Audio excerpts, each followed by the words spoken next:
Welcome to Hong Kong Flower Show here at Causeway Bay, Hong Kong. For only $14 buy your octopus, you can pay and you can go entrance here. Napakaraming tao. Ayan, super selfie ang ganap sa araw ng day off ng Sunday ng mga konya at cheche dito sa Hong Kong. Today is Sunday kaya napakaraming kapwa ko kakonyang dito sa flower show na ito na ginanap dito sa Hong Kong.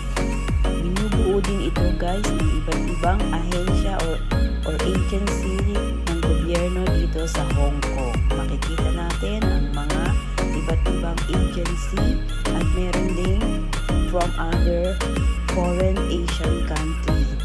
Hong Artistic Orchids Association. Different kinds of orchids.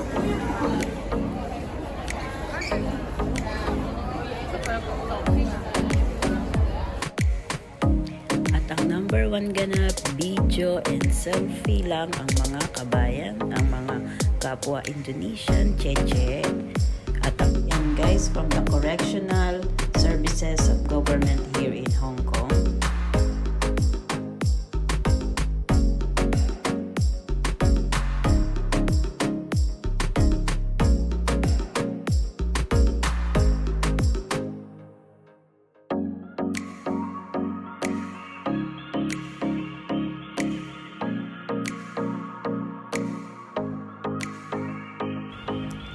So ayan na, ang daming ganap ng ating mga kabayan.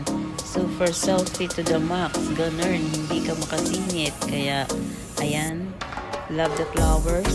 Fresh po yan lahat. Napakagaganda. Memories to be good. Hindi sila ayan na lang para sa magandang memories. Ang mga magagandang bulaklak na ito. Paunahan na lang sa magandang pwesto para makaselfie, di ba? O guys, kahit saan, kung saan ka makakasingit o makaka-spot, bawal ang sumingit sa pila.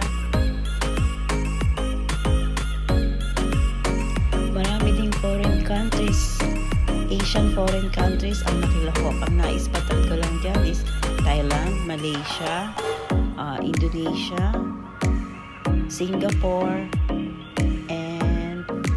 ko pa nakita yung iba kasi sobra talagang init.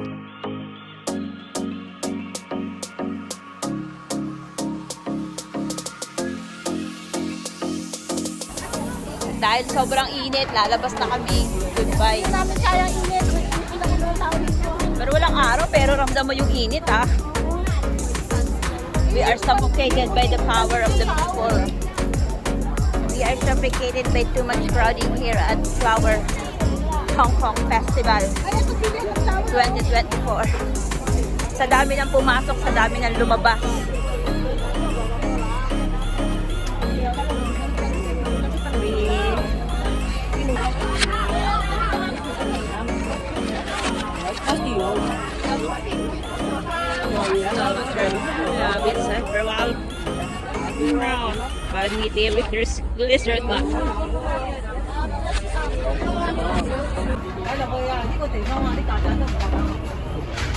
There's a lot of antiques. Antique.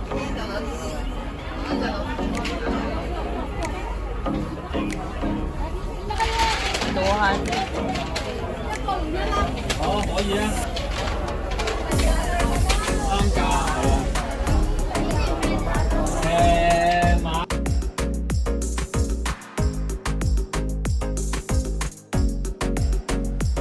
So ayan na guys, pauwi na kami. Marami na rin po ang mga nagsisipag-uwian.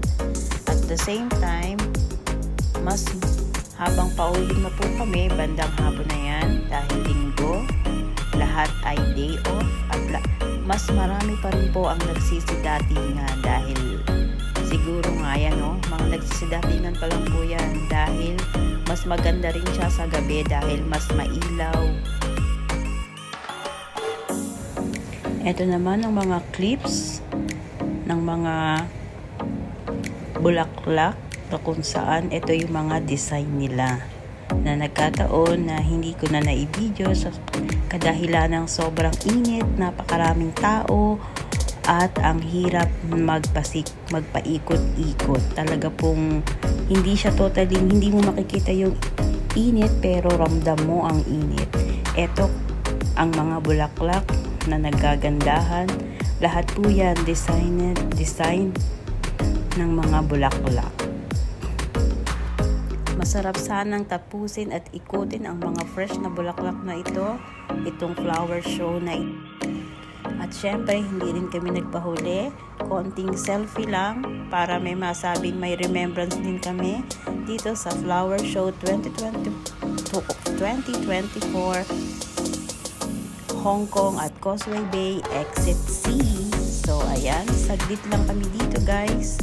But we still enjoy it and we love it. The fresh flower here at Hong Kong.